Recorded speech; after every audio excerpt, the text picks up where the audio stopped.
Atong mga Muslim, nagaklaim sila nga Muslim sila, balik Islam ko, masuko pa siya sulti ang kafir, pero dili makita sa sulod sa masjid. This is the reality. Mao ni ang kamatuoran.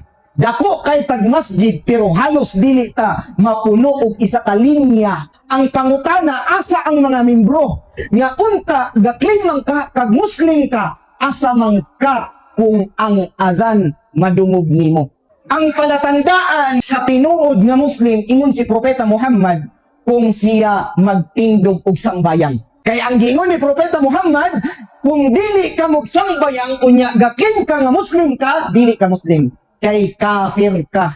Ibutang nato sa atong kaugalingon, nga bilang Muslim, gakin man ka nga Muslim ka, makita ka nga Muslim ka kung naa ka sa sulod sa masjid, kada kung madungog nimo ang adhan. Makita lang siya Jumu'ah. Kung ang Kristiyano sa Badista o di kaya every Sunday, kita pod nga Muslim, Jamatista.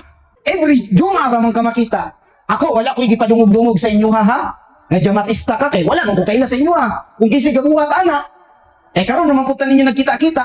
Pero kung binuhatan nimo ni, nga magsambayang lang ka, makita lang ka sa masjid ni Allah kung jamaat, tanaway mong kasing-kasing kung tinuod bayog ka nga Muslim. Ang Jumu'at nimo dili na makatabang sa imuha sa adlaw sa paghukom. Kaya ang tanawon ni Allah ug ang balansihon ni Allah, ang imuha mang lima wakto dili mong Jumu'ah. Kaya sa sulod sa kabulan pinakabuok Jumu'ah. Upat, ibig sabihin kaupat ra ka gasimba kay Allah. May pang Kristiyano kay nay Sabado na kay Domingo. Partida pwede pa moadtog Lunes kung ganahan. Di ba? Pero ikaw nga Muslim, Jumu'ah lang. Ang laktod nga gusto nako ipaabot sa inyo ha, ayaw jud pabayai ang sambayang mga higala. Bisan pag isulti nato sa ato ang kaugalingon nga ustad, gapanginabuhi man gud ko. Pwede ba na nimo isulti kay Allah sa adlaw sa paghukom nga ya Allah, ayaw ko pasudla sa impyerno kay wala ko katindog og sambayang kay nagpuma man gud ko. Pwede ba nato na ikarason ni Allah? Dili uy. Kay ngano sa imong pag-uma, dili ka makasambayang? Pwede man ka magdalag sa jada. Pagdalag galon niya tubig. Pagpahuway 5 ka minuto niya pagsambayang, pag-abdas, pag-udok, pagtindog dito og sambayang sa imong umahan, pwede kaayo. Walay reason sa tao nga gustuhon jud niya nga magsambayang, apan ang tao ang gabuhat-buhat og rason para dili siya makasambayang. Sa mga sister pod nato, dili pod nato ikarason nga dili ta magsambayang kay tungod gabantay tag bata. Kay ngano 24 hours na imong anak, gumata, gasiga iyang mata, dili uy. Pero si sister, ustad, dili ko yung kasambayang ustad. Kaya sige, hila kong bata.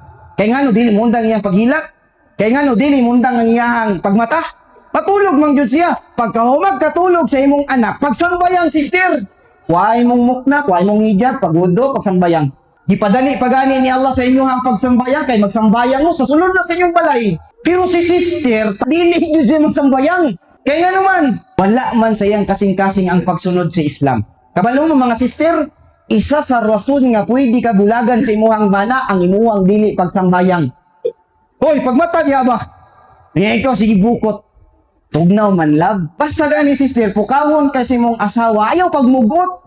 Nga ang imong simod, mura nagpalinis ka ayo, ay dili ka mo sambayang. Masuko pa ka kung pukawon. Saba di, oy.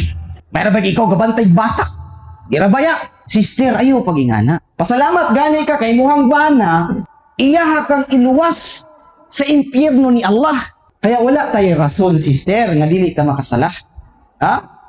Ya ikaw pud nga asawa, paminaw sa imong bana.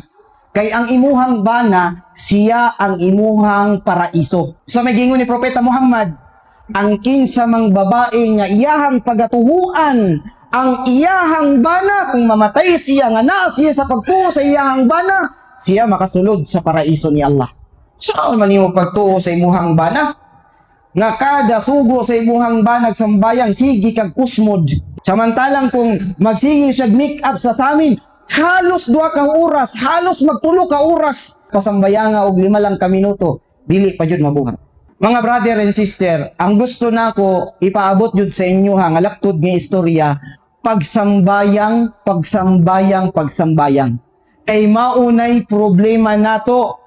Kay gaklaim kitag Muslim pero wala makita sa tuang pagka-Muslim. Kung sa mandi ay pasabot sa Muslim, sila katong mga tao nga misunod sa balaod sa Dios. O sa may balaod sa Dios, ang gibutang nga balaod sa Dios, musimba ka kaniya.